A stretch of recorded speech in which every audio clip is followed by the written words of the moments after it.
Hey everybody, welcome to another Inspired A Good Fat Life episode. And today I'm like beyond excited over my guest, who I will introduce in just a moment. But first, I have to do a little commercial for Good Fat Life magazine. And the things that we're talking about today, you can find at goodfatlife.com. And we have a magazine that you can subscribe to and get the beautiful hardcover edition, or you can get it digitally for those of you who like digital.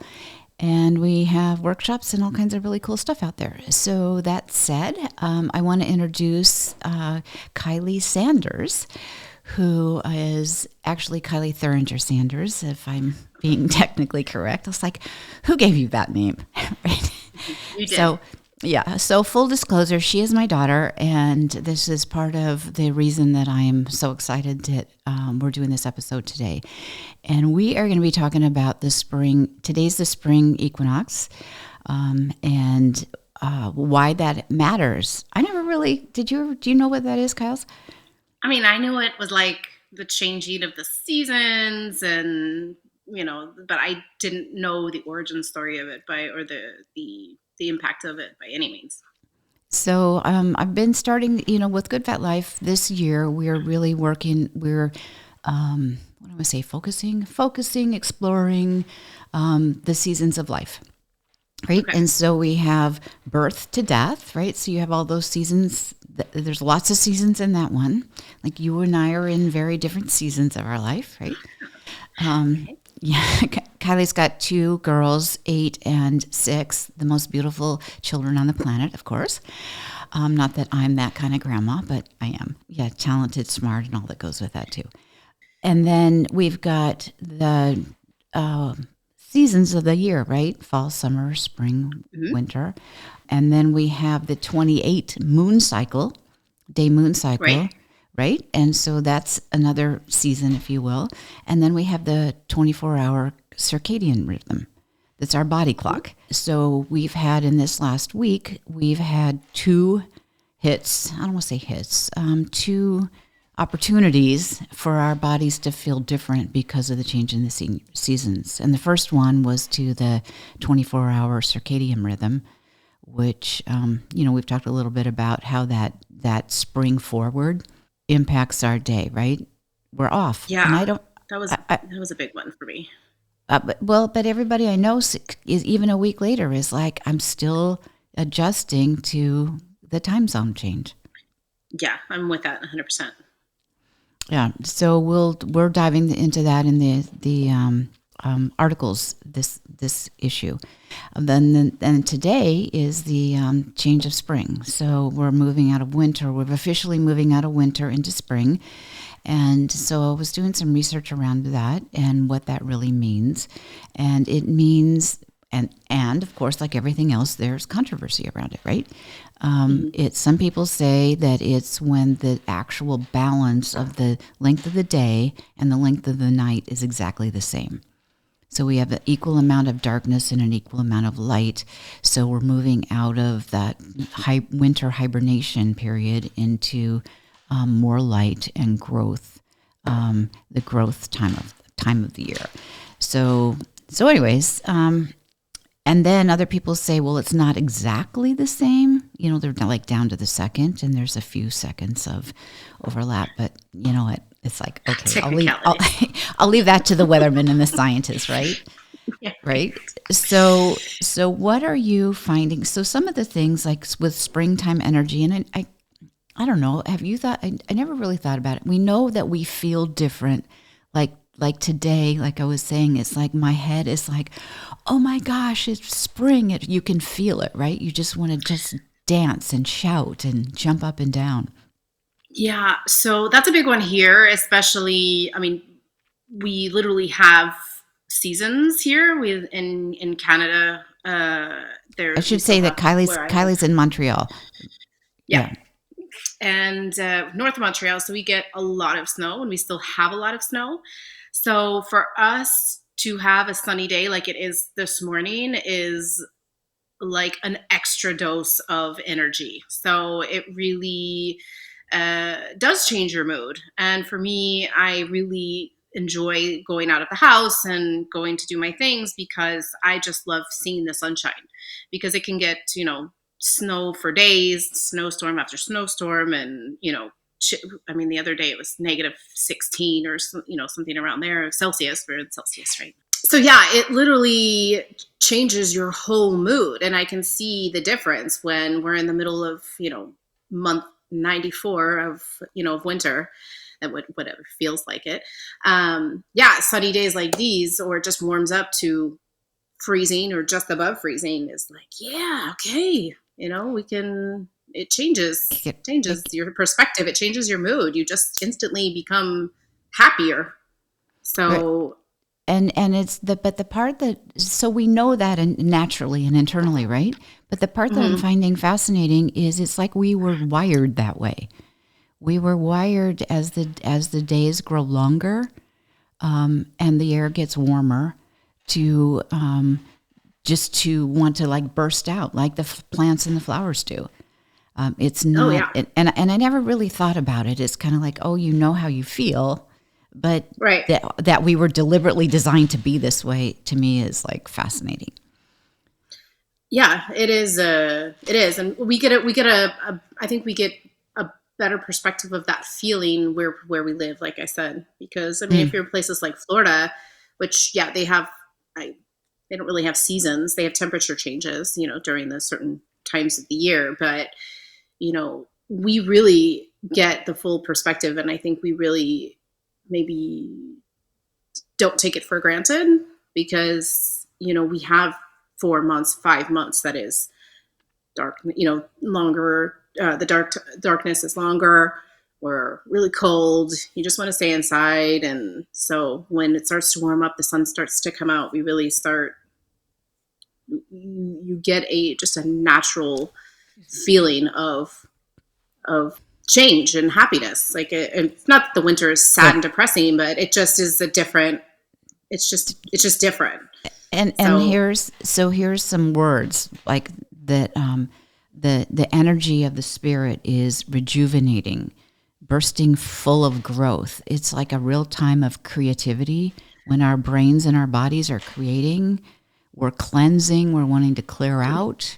We're wanting to release the old, invite in the new. We want to plant things, and it's kind of that time. It's that time when you're moving into. I mean, if we think about it like growing stuff, you're moving into creating. You're wanting to plant seeds.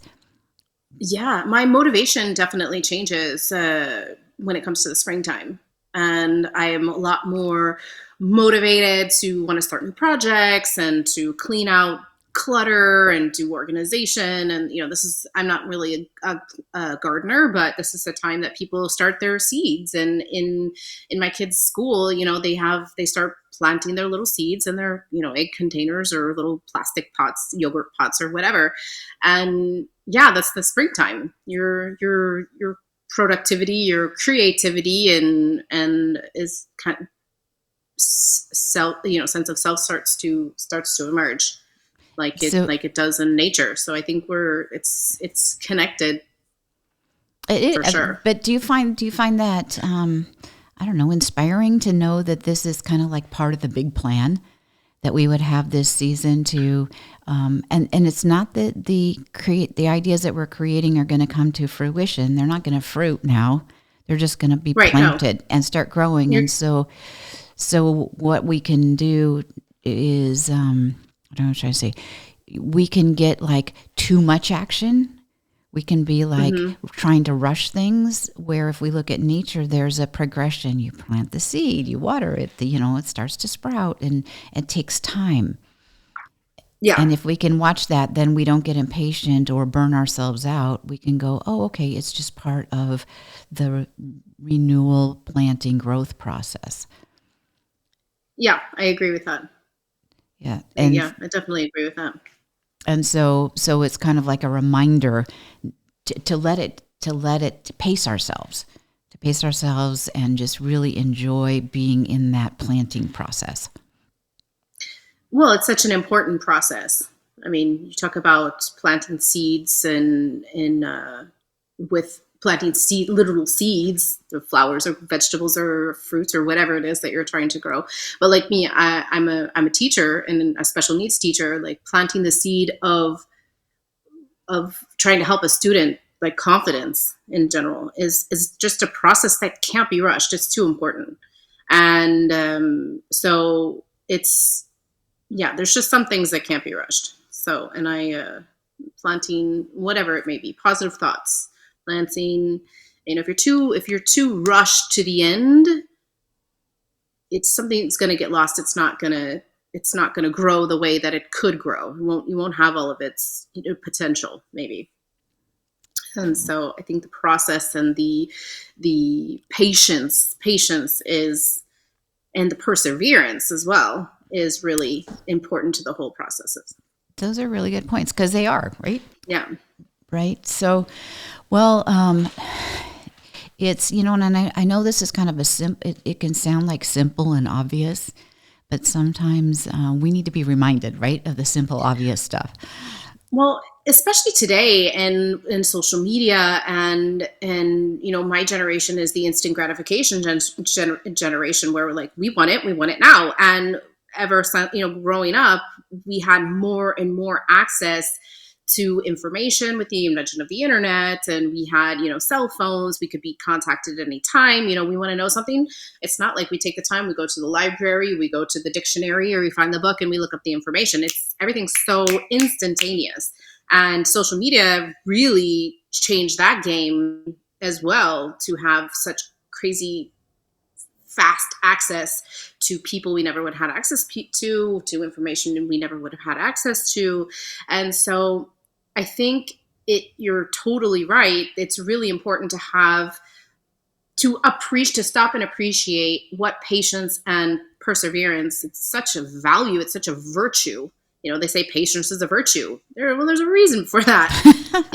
Like the now we need the results now. Like it's just it can't always happen like that, and it shouldn't always happen like that. Patience is extremely important. I love that you're bringing that up, because it is true. That's the world we live in. I mean, I even see the kids, just ask Alexa, blah, blah, blah, Yeah. I'm not saying your kids. I'm just saying kids, right? Is it sunny outside? Oh my gosh, you could walk to a window as well, like just look outside. Right. Look outside. But what I'm noticing too is, kind of, to your point, is that there's nature. If we just stop and pay attention to what's going on in nature around us, it's everywhere about the process, right? You see the birds chasing each other right now. They're chirping their little heads off. They're in the mating season. Right. Or starting to build nests, and the little buds are just hardly coming out, but yet it's a process. And I'm making a point to be more deliberate about watching that, because it's so easy to get caught up, like you say. Well, and especially, like I said, coming back to being a teacher, I'm also an English language specialist. So I teach English as a second language. And my students are, the process is key. If you don't fully understand what a verb is in English, what the translation is, how to use it in the structure, I see so many just being so dependent on Google Translate. And I'm like, I'm not going to lie, I use it too sometimes, but it's, yes, because it is a great tool. But if that's the way that you're learning, put that in quotes, learning a language, you're never going to learn the language. The AI is going to do the work for you. So you won't be able to have a natural conversation. I mean, not as of today, excuse me, because you're not learning the language. You're just translating the language with a computer. And, so if you want to learn French and you go to France and want to be able to talk with the locals, the skill won't be there for you if you're having to, and having a conversation with a translator computer.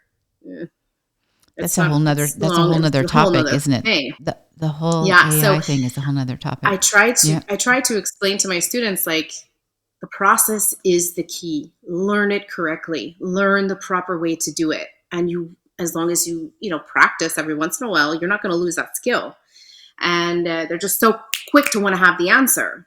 Well, that's not the proper way, the right way to learn a language, if that's what the goal is. So So right, right, and I bristle a little bit about the right way because there's lots of ways to get to the same thing, right?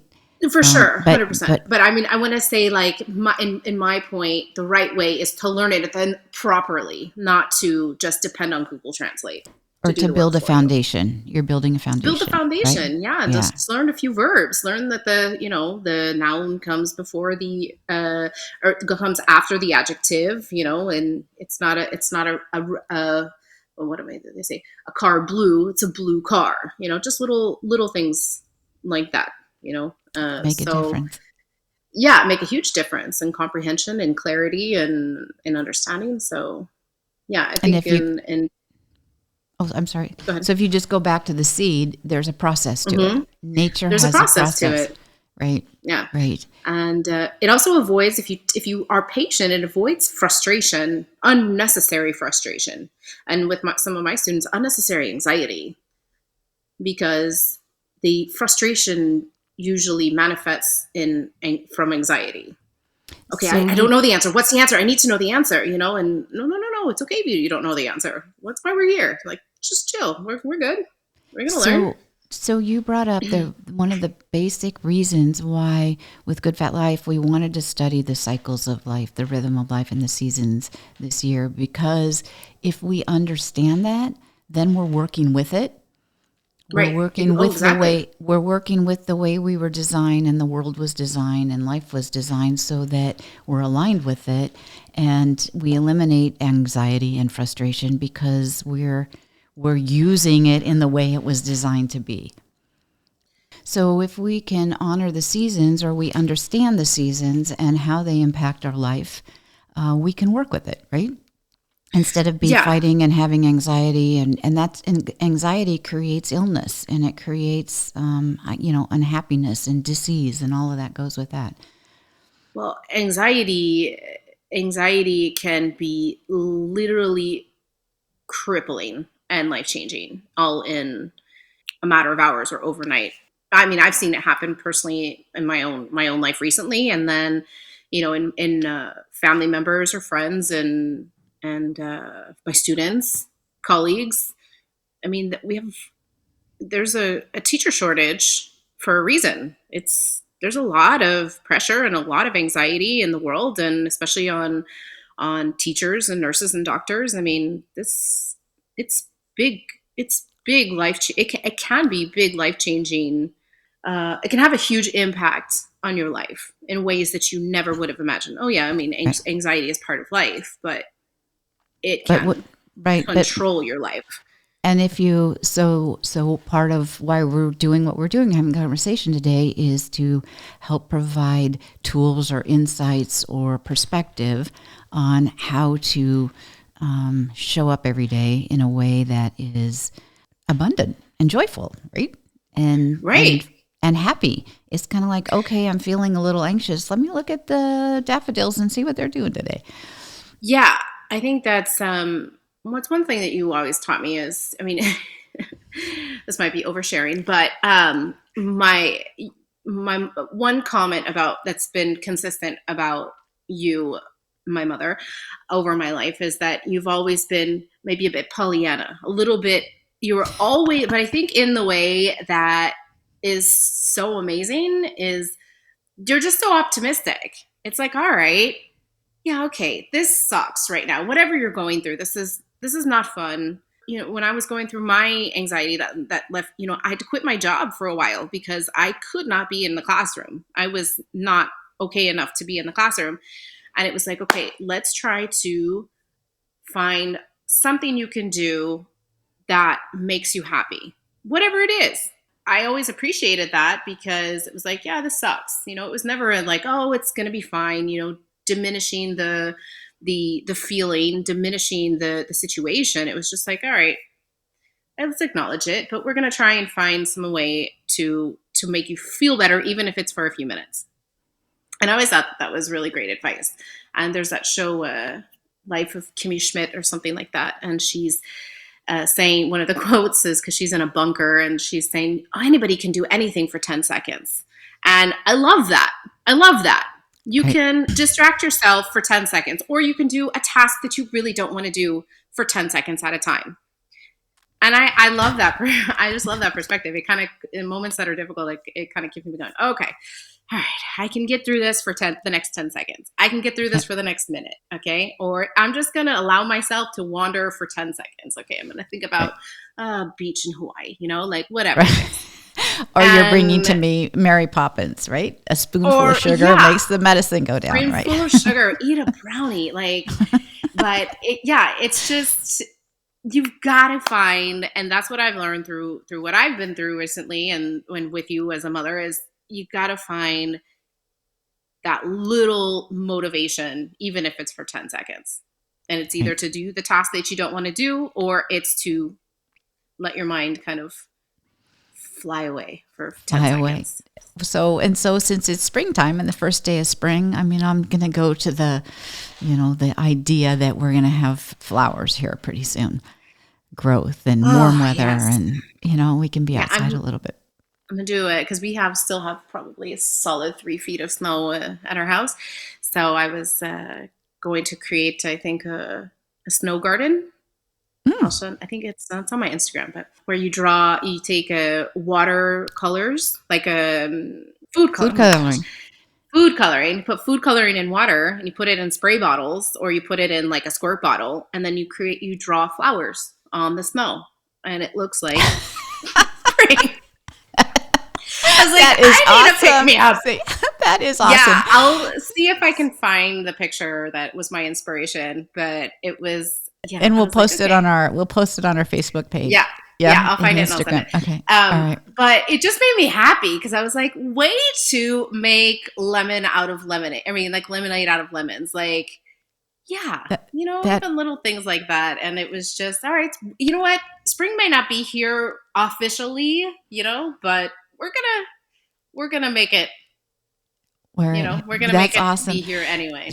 So let's talk about. So you shared a story with me that I thought was so motivating and inspiring about why your 6-year-old little Miss Ava got up at the alarm this morning. So do you want to share that with our readers? Yeah. So normally my children are not early risers. Ava is probably the better out of the two. Charlotte would be 5 minutes before the bus is going to be there, and she might drag herself out of bed.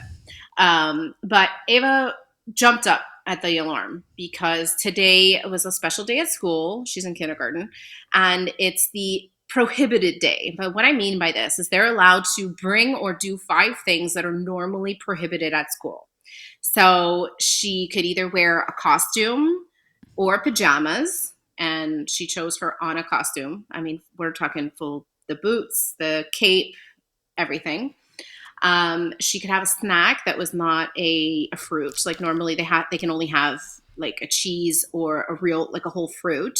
And so she chose brownies that I had made over the weekend. She chose to bring a brownie. They could wear a baseball cap. They could bring a game from home. There was something else, and I can't remember exactly. But anyway, so she was super excited that she got to do the prohibited day. And, so she was up at the alarm to get ready for that day.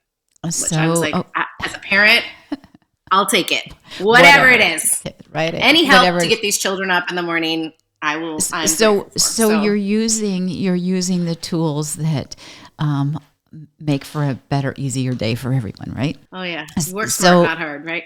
Exactly. So I'm going to take a little commercial break, and when I come back, I want to ask you, what 5 things would you like to do for a prohibited day? If you can't, maybe 1 or 2. So I just want to take a little break and do a shout out to Snutter Course Cleaners. They are they make my self-care so much easier, right?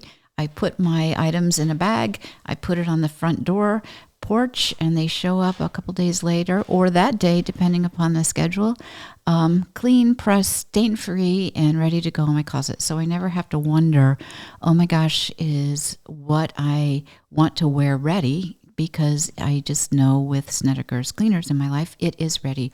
And the other thing I love is that when my clothes come back, they're even is so earth friendly. They're not putting any fibers out into the world. They clean with sand. It actually cleans with sand, which is there's no chemicals and there's no smell. And I can't say enough about all the boxes it ticks to use Sneakers as your way to care for your clothing. So on that happy note, what would you do for Prohibited Day? Yeah, not Prohibition Day. Sorry, Prohibitive Day. No, it's okay. It's just hilarious. Oh, that's a great question. I don't know, because I'm an adult, right? So I can pretty much within legal, responsible adult behavior can do as I want. But I don't know. I think I'd set my own schedule. I love my job. But I would like to be able to set my own schedule where it's like, I feel like coming in at this time, 10, 2:30, 3 maybe is, that's time for me to go home. Just to be able to enjoy the day. So my kids get done with school around 3 and, then I would like to just enjoy the day with them. So prohibited, I don't know. That's such a good... So we'll leave... Yeah, we'll leave that question. So we'll wrap up with that question. So if you're going out and living your good fat PHAT life, what would be 5 things that you would have on your prohibited day list? So prohibited day list. Okay. I don't know. I probably would revolve around food because I don't know. I think that's my biggest prohibition because I'm type 1 diabetic, so I have to be really careful with what I eat. So I don't know. It'd probably be a lot of food related. I'd enjoy some food, some self-care, but it's not self-care is not really prohibited. But no, important. I think most of it would have to do with around food. Okay. Yeah. All right. Like a French bakery. That's dangerous for me. So I want to thank Miss Kylee for being our guest today, our special guest. It's been such a treat to talk to you. And you too. Thank you for having me. Yeah, share the first day of spring and all that it brings with it. So on that happy note, we're going to go out and think of our 5 prohibited things that we would do to live our good fat life. Thank you. Thank you. Bye-bye. Bye.